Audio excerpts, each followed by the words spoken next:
내 생애 최고의 선택 개종 이야기. 평범한 일상이 허전함을 안겨주었다. 낮에는 교사로 밤에는 대학원 학생으로 주경야독하며 나름대로 의미 있는 생활을 하고 있었으나 어딘지 모르게 마음이 허전한 나날을 보내던 때였습니다. 집으로 가는 버스를 기다리던 중 유난히 눈에 띄는 두 사람을 볼 수 있었습니다. 그때 1984년만 해도 김천에서 외국인을 만나기가 어려웠었는데 제 눈앞에 나타난 외국인 두 사람이 그저 신기하기만 했습니다.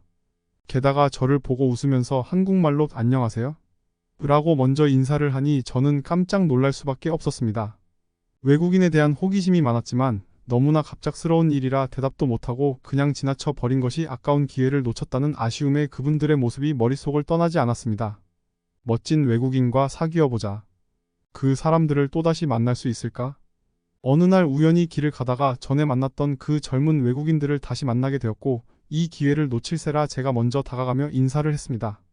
이렇게 해서 선교사와의 만남이 이루어졌고 그들은 저를 교회로 초대를 했습니다. 외국인이 있는 교회이니 뭔가 다를 거라는 기대를 하며 찾아갔건만 제가 도착한 곳은 기대와는 달리 교회라고는 누구도 상상할 수 없을 정도로 작고 초라한 가정집 2층이었습니다. 거기에는 선교사 숙소인 방이 2칸 있었고 거실이 바로 예배당이었습니다. 현장의 분위기를 파악한 저는 실망이 너무도 컸습니다. 다시 돌아 나올 수도 없는 상황이어서 선교사들과 함께 이야기를 나누고 있었는데 능숙한 한국말도 아니었지만 이야기를 들으면 들을수록 그들의 말에서 힘을 느꼈습니다. 그들이 하는 말에는 확신이 있었고 표정이 너무나 진지하고 밝았습니다. 얼굴에는 기쁨이 가득하였습니다. 이게 무엇이지? 무엇이 이분들에게 이렇게 자신이 있고 기쁜 생활을 할 수 있게 만드는 것일까? 궁금했습니다. 분명 우리나라보다 훨씬 잘 사는 나라에서 왔을 텐데 멀리 이곳까지 와서 이렇게 누추한 집에서 고생하면서도 어쩌면 저렇게 밝고 행복해할 수 있을까? 더구나 비용까지 스스로 부담하면서 어떻게 이 소중한 젊은 시기를 이곳에서 보낼 수 있단 말인가? 그 저의 상식으로는 이해할 수가 없는 일이었습니다. 이 사람들이 바보는 아닐 텐데 어떤 생각으로 이런 일을 하고 있는지 알아보기나 하자 이렇게 생각하고 다음 약속을 잡았습니다. 무엇이 그들을 그토록 기뻐하게 만들고 있을까? 그분들에게는 신앙이 있었습니다. 그 신앙은 사랑에 기반을 두었기 때문에 저렇게 기뻐할 수 있다고 생각했습니다. 저는 조셉 스미스의 시연이 참되다는 확신이 서지는 않았으나 저도 그들처럼 그렇게 기쁜 삶을 살고 싶었습니다. 그러나 토론을 마치고 드디어 침례를 결정해야 하는 시기가 왔을 때 저는 망설였습니다. 집에 가서 생각해 보겠다고 하고 교회 문을 나서는데 회원인 고등학교 학생 한 명이 저희 팔을 잡았습니다. 선생님, 저도 많은 고민을 하다가 침례를 받았습니다. 아직 확신은 없지만 이제 어렴풋이 무엇인가 보이는 것 같아요. 침례부터 받으시고 함께 알아가도록 하시죠. 저는 그 학생의 표정을 보고 진지함을 느꼈습니다. 그래서 침례를 받고 이 복음 속에 무엇이 숨어 있는지 알아보기로 하였습니다. 나의 남은 생을 걸어볼 보물이 있을 것 같아. 저는 후반기 스테이크 대회를 하는 날 대구로 가서 침례를 받았습니다. 침례를 받고 나니 하나님께서는 죄 많은 저를 기꺼이 용서해 주셨다는 것을 느낄 수 있었습니다. 이 교회가 참된 하나님의 교회라는 것도 확신할 수 있었습니다. 저는 정말 새 사람이 되었습니다. 크리스마스를 며칠 앞둔 시점이었기에 그 해의 크리스마스는 내 생애 최고의 크리스마스가 되었습니다. 그때까지 저는 결혼 시기가 훨씬 지난 나이인데도 결혼을 하지 못하고 있었습니다. 주변 사람들의 소개로 많은 여성을 만나봤지만 세상의 안목으로는 서로의 마음에 차지 않는 구석이 있어 이루어질 수가 없었습니다. 침례를 받고 곧이어 지부장 부름을 받으니 스테이크 내에서 노총각 지부장을 결혼시켜야 한다는 메시지가 전달된 것 같이 많은 분들이 저의 결혼을 위해 애를 써주셨습니다.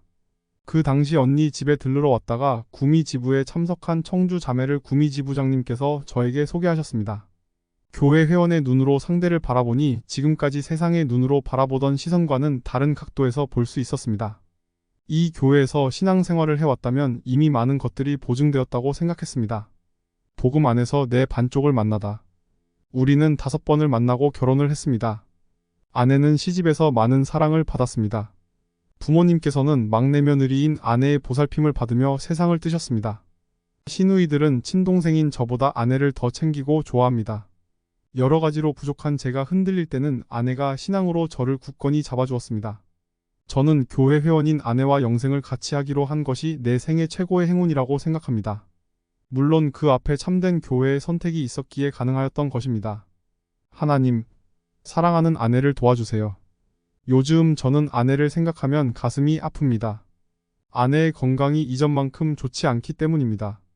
저는 지금 정년퇴직 후에 하고자 하는 것들에 대한 버킷리스트를 작성하여 실천해 오고 있습니다. 가장 먼저 한 것이 지리산 천왕봉에서 설악산 진부령까지 740km 백두대간 단독 종주입니다.